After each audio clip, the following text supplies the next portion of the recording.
में उनके पास 25-30 लोगों की टीम है, तो वो 2-3 महीना लेगी और 2-3 महीने लेने के बाद मुझे लगता है कि उस समय में वो पूरी रिपोर्ट को तैयार करके भारत सरकार को के पास भेजने की स्थिति में होंगे। तो हम तो यही उम्मीद कर रहे हैं कि दिसंबर तक पे कमीशन अपनी रिपोर्ट भी तैयार सौंप देगा। बिल्कुल। तो सर तैयार कर लेगा, सौंप देगा अपनी रिपोर्ट? तैयार कर लेगा तो 10-15 दिन में सौंप भी देगा, है ना। उन्हें टाइम मिल जाएगा सौंपने का तो सौंप भी देंगे। तो मेरा कहने का मतलब है कि दिसंबर में पे कमीशन अपनी रिपोर्ट तैयार कर लेगा तो उसे जनवरी के लास्ट तक सरकार को दिया जा सकता है। जनवरी में सरकार के पास पहुंच सकती है। फरवरी में चूंकि आप जानते हैं 1 फरवरी को बजट आता है, तो हमें ये भरोसा है कि 1 फरवरी 2027 के बजट में पे कमीशन के मामले में माननीय वित्त मंत्री जी के द्वारा ऐलान किया जाएगा कि हम 8वें पे कमीशन की रिकमेंडेशंस को लागू करते हैं और उसके लिए इतना बजट सैंक्शन करते हैं। लेकिन अच्छा एक अच्छा पॉइंट ये भी है कि जैसे बजट है, अब बजट के ठीक बाद यूपी में इलेक्शन भी है। तो देखिए यूपी में चुनाव है, अभी चुनाव के लिए तो अभी ये भी बात निकल करके आ गई कि यूपी का चुनाव स्टिपुलेटेड जो ड्यू टाइम है उससे पहले हो जाएंगे। अभी कल की न्यूज़ थी, मीडिया में काफी जोर शोर से चल रही थी कि वहाँ अप्रैल 27 के आसपास चुनाव है, अप्रैल मई में। तो अभी सुनने में आया कि इस बार सरकार चुनाव दिसंबर में करा लेगी। तो चुनाव का क्या है कि आगे पीछे थोड़ा बहुत होता रहता है, लेकिन हमारा जो कैलकुलेशन है उस हिसाब से हमको ये लग रहा है कि अप्रैल 2027 के जो वेतन होंगे लोगों के या जो पेंशन होंगे वो बढ़े हुई 8वें पे कमीशन के अनुसार लोगों को मिलना शुरू होगा। तो मतलब बेसिकली आप ये कह रहे हैं कि जो आने वाला जो बजट होगा 2027 वाला, उसमें अनाउंसमेंट हो जाएगा और मार्च अप्रैल जी यहाँ से बढ़ी हुई सैलरी सबके खाते में आ जाएगी। बिल्कुल, हमारा तो यही मानना है। और आमतौर पर भी अगर पिछला इतिहास आप उठा करके देखेंगे तो वही 16 महीने 18 महीने 12 महीने है ना, तो वो ऑलमोस्ट एवरेज जो है ना 14 महीने 15 महीने के आसपास मतलब मिलने में लगा है पहले भी।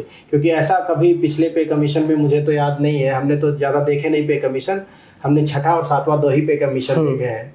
तो छठा भी 16, 17, 18 महीने बाद मिला था और सातवां भी ऐसे हुआ था। 8वें में हमको काफी हम लोगों ने मेहनत की, हमें भरोसा था कि, और जब हमारी फरवरी 25 में माननीय मंत्री जी से मुलाकात हुई थी, कार्मिक मंत्री जी से, तो उन्होंने भी यही बात कही थी कि इस बार पे कमीशन बिना देरी के सभी को मिल जाएगा। तो हालांकि वो बात नहीं हो पाई, हकीकत नहीं बन पाई और डिले हो गया। कई बार बीच में इंडो पाक कोलिजन शुरू हो गया, फिर आप देख रहे हैं ईरान हार्मुज शुरू हो गया, है ना। कई देशों में आप देख रहे हैं कि बांग्लादेश हो गया या फिर नेपाल में हो गया, वहाँ एक्जेंजी आंदोलन हो गया। तो बहुत सारी चीजें केवल हमारे देश पे ही डिपेंड नहीं करती, हमारे यहाँ का सिनेरियो भी अब चूंकि पूरी दुनिया ग्लोबल हो चुकी है, बहुत सारी चीजें हैं जिनकी वजह से हमारे यहाँ के भी काम डिले हो ही जाते हैं। लेकिन अभी हमको भरोसा है कि कम से कम दिसंबर तक पे कमीशन की रिपोर्ट सबमिट हो जाएगी और अप्रैल से बढ़ी हुई सैलरी और बढ़ी हुई पेंशन लोगों को मिल जानी चाहिए।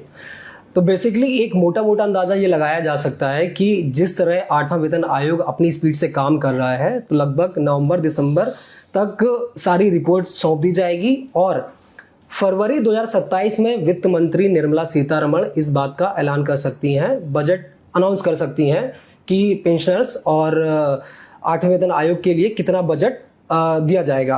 और इतना ही नहीं, फरवरी, मार्च या अप्रैल इसके बाद से बढ़ी हुई सैलरी और पेंशन कर्मचारियों पेंशन से खाते में आनी शुरू हो जाएगी। मंजीत जी, इसमें एक बड़ा इंटरेस्टिंग सवाल ये भी है कि जब कोई टीम बनती है, जैसे मान लीजिए हम आपस में कोई टीम बनाते हैं काम करने के लिए, आज से 8वें वेतन आयोग की भी एक टीम बनी हुई है, जैसे रंजना प्रकाश देसाई जी हैं, उनको तो हम जानते हैं, लेकिन उनकी टीम में ऐसा टोटल कितने लोग हैं और उनका सबका काम क्या क्या है, वो एक बार थोड़ा डिटेल में समझा दीजिए। नहीं, ऐसा कोई टीम में हमने नहीं गिना कि कितने लोग हैं, लेकिन देखिए जो आयोग बना है, आयोग में 3 लोग हैं टोटल। माननीय न्यायमूर्ति रंजना प्रकाश देसाई जी हैं, member secretary IAS Pankaj Jain साहब हैं, और पार्ट टाइम मेंबर जो एक IIM बेंगलोर है मेरे ख्याल से, उसके प्रोफेसर हैं पुलक घोष साहब। तो 3 लोग तो ये आयोग के रूप में है, बाकी आयोग का स्टाफ है।